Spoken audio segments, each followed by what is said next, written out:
I've been working as a park ranger for over a decade, and I've seen some weird things in the woods. But nothing compares to what happened last night.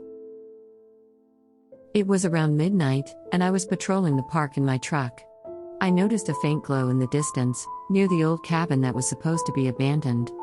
I decided to check it out, thinking it might be some kids having a campfire. As I got closer, I saw that the glow was coming from inside the cabin. There was a window on the side, and I could see a figure moving around. It looked like a man, but something was off about him. He was wearing a ragged coat and a hat, and he had a long beard that covered most of his face.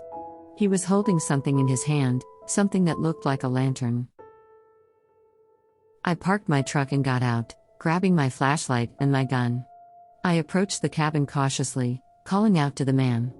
"Hey, this is Park Ranger Jones. You're not supposed to be here. Come out with your hands up." There was no answer, just a low humming sound coming from the cabin. I reached the door and tried to open it, but it was locked. I kicked it hard, hoping to break it down. It didn't budge. I heard a loud thud from inside, followed by a scream. It sounded like the man was in pain.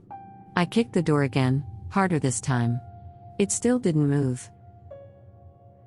I was about to try a third time, when I heard a voice behind me. "Don't bother. He won't let you in." I turned around and saw a woman standing a few feet away from me. She was wearing a white dress and a veil, and she had a bouquet of flowers in her hand. She looked like a bride, except for the blood that stained her clothes and her face. "Who are you?" I asked, pointing my gun at her. "What are you doing here?" She smiled, but it was a sad smile. "I'm his wife. Or I was, until he killed me." She lifted her veil, and I gasped. Her face was a mess of bruises and cuts, and one of her eyes was missing. She had a bullet hole in her forehead, and blood was dripping from it. "He shot me on our wedding night," she said. "He said he loved me, but he lied. He was a monster. He killed me, and then he ran away. He came here, to this cabin. He's been hiding here ever since." I felt the chill run down my spine. "What is he doing in there?" I asked. She shrugged. "I don't know. He's been playing with that lantern for years. He says it's his only friend. He says it talks to him. He says it tells him things. Things about the past, and the future, and the other world." "The other world?" I repeated. She nodded. "The world beyond the veil. The world where the dead go. He says he can see it, through the lantern. He says he can go there, if he wants to. He says he can bring me back, if he wants to. But he doesn't want to. He likes it here. He likes being alone. He likes being crazy."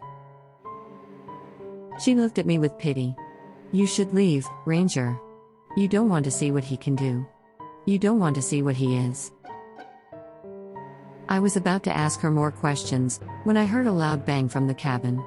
The window shattered and a blast of fire erupted from it. I saw the man's silhouette, holding the lantern. He threw it at me, and I barely dodged it. It landed on the ground and exploded. I felt a wave of heat and pain, and then everything went black. I woke up in the hospital just to see my supervisor's worrisome face. He told me that I was out for a week, after a camper I investigated exploded. Now I'm wondering if I dreamed the wild thing up. I've always loved nature, and that's why I became a park ranger. I enjoy exploring the wilderness, and helping people who visit the park. But there is one place in the park that I avoid at all costs. A place that gives me the creeps. A place that is haunted by a terrible tragedy. It's the old bridge that crosses the river. It's a wooden bridge, built over 100 years ago. It's still standing, but it's in bad shape. The planks are rotten, the rails are broken, and the ropes are frayed. It's not safe to cross, and that's why it's closed to the public. There is a sign that warns people to stay away, and a fence that blocks the entrance. But some people don't listen. Some people are curious, or reckless, or stupid. They ignore the sign and climb over the fence. They try to cross the bridge and they pay the price. That's what happened to the 4 teenagers who went missing last week. They were camping in the park, and they decided to go for a walk at night. They found the bridge, and they thought it would be fun to cross it. They didn't know the history of the bridge. They didn't know the horror that awaited them. The bridge was the site of a mass suicide, back in the 1920s. A cult of fanatics who believed that the world was going to end. They gathered on the bridge, and chanted some words from a book. They said they were going to ascend to a higher plane of existence. They said they were going to meet their God. They were wrong. They jumped off the bridge, one by one, into the raging river below. They drowned, or broke their necks, or got impaled by rocks. Their bodies were never recovered. Their souls were never at peace. They haunt the bridge, to this day. They lure people to the bridge and make them jump. They whisper in their ears, and fill their minds with lies. They say they are their friends, and they want to help them. They say they have a secret, and they want to share it. They say they have a gift, and they want to give it. They are liars. They are murderers. They are evil. The 4 teenagers fell for their trap. They crossed the bridge, and they heard the voices. They listened, and they believed. They jumped, and they died. I was the one who found them. I was doing my routine patrol, and I saw their campsite. It was empty, and their stuff was scattered. I followed their tracks, and I found the bridge. I saw their bodies, floating in the water. I saw their faces, twisted in terror. I called for backup, and waited for the coroner. I tried not to look at the bridge, but I couldn't help it. I felt a cold breeze, and I heard a whisper. Come join us. I shook my head, and backed away. I knew it was them. The cultists. The ghosts. The killers. They wanted me to be their next victim. They wanted me to cross the bridge. I ran to my truck, and drove away. I never looked back. I've always been fascinated by the paranormal, and that's why I became a park ranger. I wanted to investigate the strange phenomena that occur in the park. The sightings, the sounds, the legends. I wanted to find out the truth behind them. But there is one thing in the park that I wish I never encountered. One thing that terrifies me more than anything else. One thing that is beyond explanation. It's the creature that lives in the lake. It's a huge, dark, scaly thing, with glowing red eyes and razor-sharp teeth. It's a monster, and it's hungry. It's been in the lake for as long as anyone can remember. The locals call it the lake demon, and they avoid the lake at all costs. They say it can sense fear, and it can smell blood. They say it can drag you under the water and rip you apart. They say it can mimic human voices, and lure you to your doom. They are right. I've seen it, and I've heard it. I've seen the bodies of its victims, and I've heard their screams. I've seen the blood in the water, and I've heard the splashes.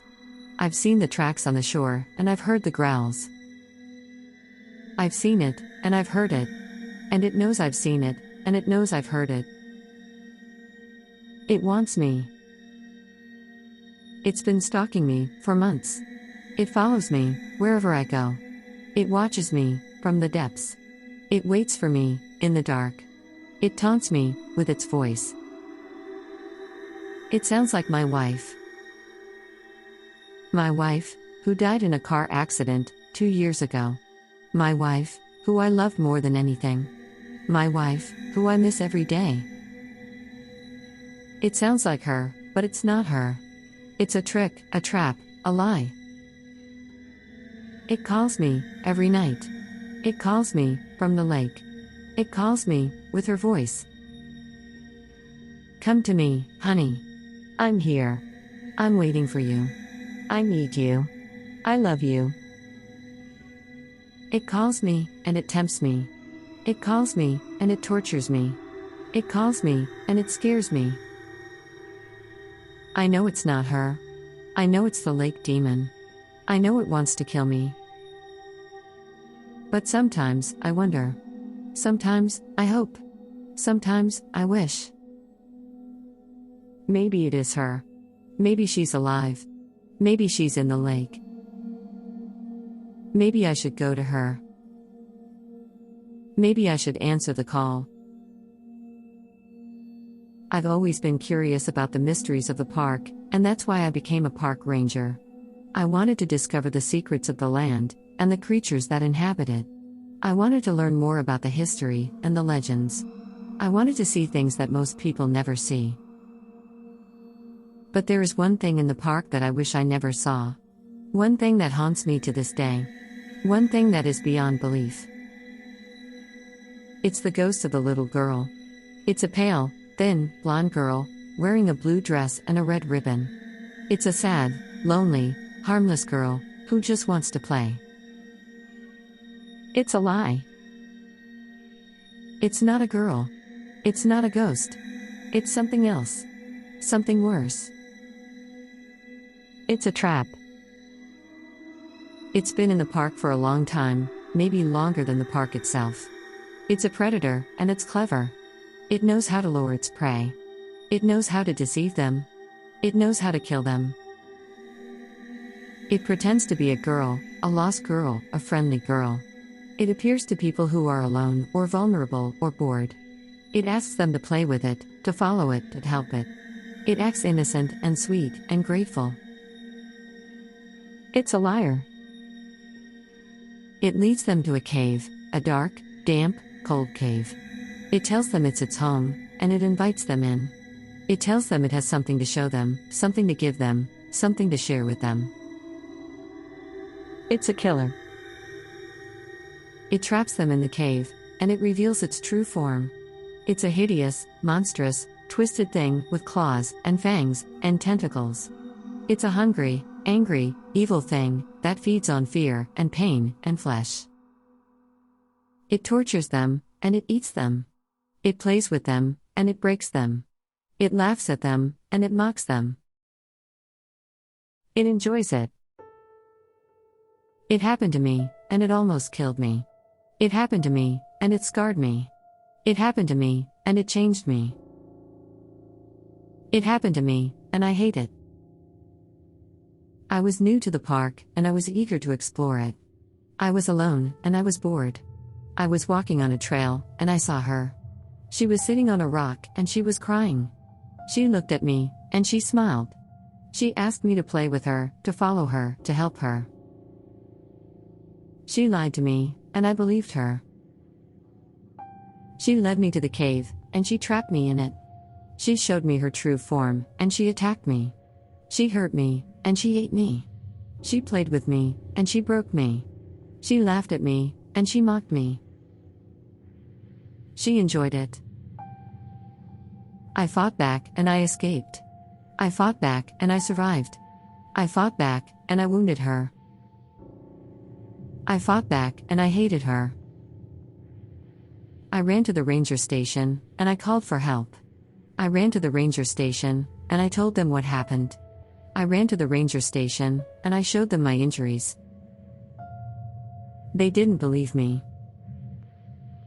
They said I was crazy, and they locked me up. They said I was delusional, and they gave me drugs. They said I was hallucinating, and they sent me to a hospital.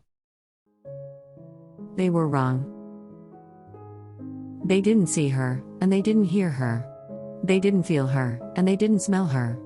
They didn't know her, and they didn't fear her. They were lucky. I'm still here, and I'm still alive. I'm still here, and I'm still sane. I'm still here, and I'm still angry. I'm still here, and I still hate her. She's still out there, and she's still hunting. She's still out there, and she's still lying. She's still out there, and she's still killing. She's still out there, and she still enjoys it. She's still out there, and she's still waiting.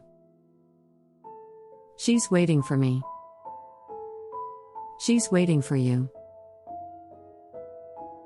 I've always wanted to visit Yellowstone, and that's why I joined the volunteer program. I wanted to see the geysers, the wildlife, the scenery. I wanted to have an adventure, and to make a difference. But I didn't expect to encounter a nightmare. It happened on my third day in the park. I was assigned to patrol a remote area, near the border with Idaho. I was supposed to check for signs of poaching, vandalism, or fire hazards. I was alone, and I had a radio, a map, and a gun. I was walking on a trail, when I heard a rustle in the bushes. I thought it might be a deer, or a bear, or a wolf. I was curious, and I wanted to see it. I approached the bushes, and I parted them with my hand. I wish I hadn't. I saw a creature, a horrible creature, that looked like a mix of a coyote and a man. It had fur and claws, and teeth, but it also had arms, and legs, and a face. A face that was twisted in pain, and anger, and hate. It was a skinwalker, and it saw me. It snarled, and it lunged at me. It was fast, and strong, and vicious. It bit my arm, and it scratched my chest. It knocked me down, and it pinned me to the ground. It was going to kill me, and it was going to take my form. I screamed, and I fought back. I kicked it, and I punched it, and I reached for my gun. I managed to grab it, and I pointed it at its head. I pulled the trigger, and I shot it. It howled, and it let go of me. It staggered back, and it fell to the ground. It was bleeding, and it was dying. It was still alive, and it was still looking at me. It spoke to me, and it shocked me. It spoke to me, in my language. It spoke to me, with my voice. "Please, don't kill me," it said. "Please, let me live." It begged me, and it fooled me. It begged me, with fake tears. It begged me, with false remorse. It lied to me, and I believed it. I lowered my gun, and I hesitated. I lowered my gun, and I made a mistake. I lowered my gun, and I gave it a chance. It took it. It jumped at me, and it grabbed my gun. It turned it on me, and it shot me. It shot me, in the chest. It shot me, and it smiled. It killed me, and it took my form. It stood up, and it looked at me. It stood up, and it looked like me. It stood up, and it was me. It picked up my radio, and it called for help. It picked up my radio, and it used my voice. "Help, help, I've been attacked," it said. "Help, help, I'm injured." It fooled them, and they believed it. They came, and they found it. They came, and they found me. They came, and they couldn't tell the difference. They helped it, and they left me. They helped it, and they took it with them. They helped it, and they let it escape. They didn't know, and they didn't see. They didn't know, and they didn't hear. They didn't know, and they didn't fear. They were unlucky. It's still out there, and it's still hunting. It's still out there, and it's still lying. It's still out there, and it's still killing. I've always been proud of being a park ranger, and that's why I chose to work at Onondaga Lake Park. I wanted to protect the land, and the water, and the people. I wanted to honor the heritage, and the culture, and the spirit of the Onondaga Nation, who have lived here for centuries. But I didn't expect to encounter a horror. It happened on a cold night in November. I was patrolling the park in my car, checking for any signs of trouble. I was near the shore of the lake, when I saw a light in the water.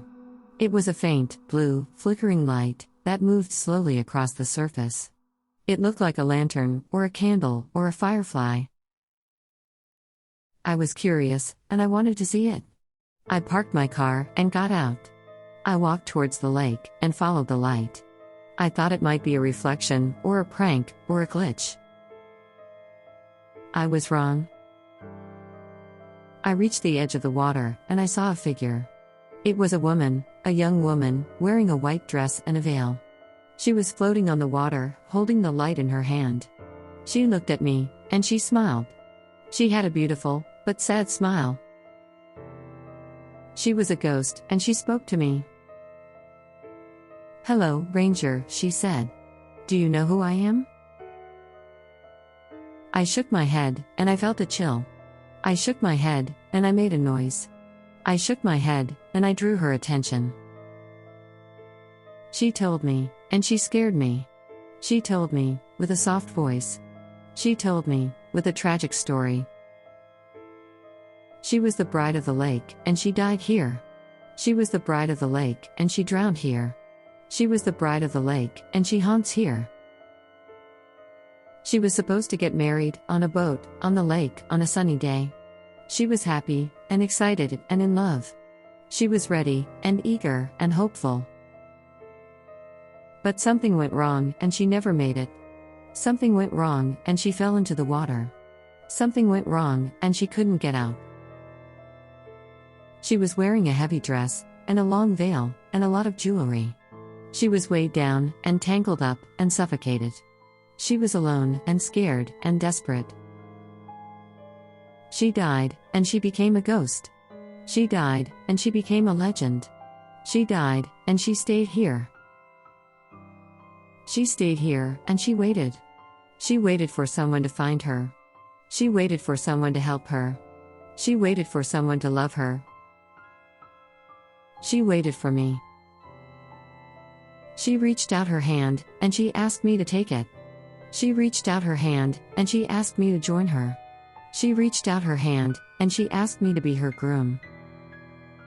She reached out her hand, and she tried to pull me in. I screamed, and I ran away. I screamed, and I ran back to my car. I screamed, and I ran for my life. I drove away, and I never looked back. I drove away, and I never returned. I drove away, and I never forgot. I never forgot her face, and her smile, and her voice. I never forgot her hand, and her touch, and her pull. I never forgot her light, and her presence, and her curse. I never forgot the bride of the lake, and I never forgave her.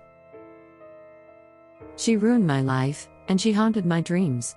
She ruined my life, and she followed my steps. She ruined my life, and she wanted my soul. She wanted me, and she still does. She's still there, and she's still waiting. She's still there, and she's still asking. She's still there, and she's still trying. She's still there, and she still wants me. The Haunting of Officer Jones. Officer Jones loved his job as a park cop. He enjoyed patrolling the green spaces of Clay, New York, and keeping them safe and clean for the visitors. He had a friendly rapport with the regulars, and he always had a smile on his face. But everything changed one night, when he encountered something that would haunt him for the rest of his life. It was a cold and dark November night, and Officer Jones was doing his usual rounds. He checked the gates, the benches, the playgrounds, and the restrooms. Everything seemed normal, until he reached the pond. There, he saw a figure standing on the edge of the water, facing away from him. It looked like a man, but it was wearing a bright red wig, a white face paint, a yellow jumpsuit, and oversized shoes. It was holding a balloon in one hand, and a knife in the other. Officer Jones felt a chill run down his spine. He had heard rumors of a serial killer who dressed like a clown and preyed on unsuspecting victims in the park. He had dismissed them as urban legends, but now he was face to face with the real thing. He drew his gun and shouted, "Freeze! Drop the knife and turn around slowly." The figure did not move or respond. It just stood there, staring at the pond. Officer Jones repeated his command, louder and more firmly. I said, "Freeze! Drop the knife and turn around slowly, or I will shoot." The figure still did not move or respond. It just stood there, staring at the pond. Officer Jones felt a surge of anger and fear. He decided to take action. He aimed his gun at the figure's leg and pulled the trigger. The bullet hit the figure's leg, but it did not make a sound. It did not bleed, or fall, or flinch. It just stood there, staring at the pond. Officer Jones was stunned. He fired again, this time at the figure's chest. The bullet hit the figure's chest, but it did not make a sound. It did not bleed, or fall, or flinch. It just stood there, staring at the pond. Officer Jones was terrified. He fired again and again, emptying his clip. The bullets hit the figure's head, arms, torso, and legs, but they did not make a sound. They did not bleed, or fall, or flinch. They just stood there, staring at the pond. Officer Jones was out of bullets. He dropped his gun and ran. He ran as fast as he could, away from the pond, away from the figure, away from the nightmare. He reached his car and drove away, never looking back. He reported the incident to his supervisor, but no one believed him. They searched the pond, but they did not find any trace of the figure, or the balloon, or the knife, or the bullets. They did not find any evidence of a crime, or a prank, or a hallucination. They did not find anything. They concluded that Officer Jones had suffered a mental breakdown, and they suspended him from duty. They suggested that he seek professional help, and they wished him well. But Officer Jones knew the truth. He knew what he had seen, and what he had done. He knew that he had not imagined it, or dreamed it, or gone crazy. He knew that he had encountered something that was not human, something that was not alive, something that was not of this world. He knew that he had encountered a clown-looking entity, but it was human. And he knew that it would never leave him alone. He knew that it would haunt him, until the day he died.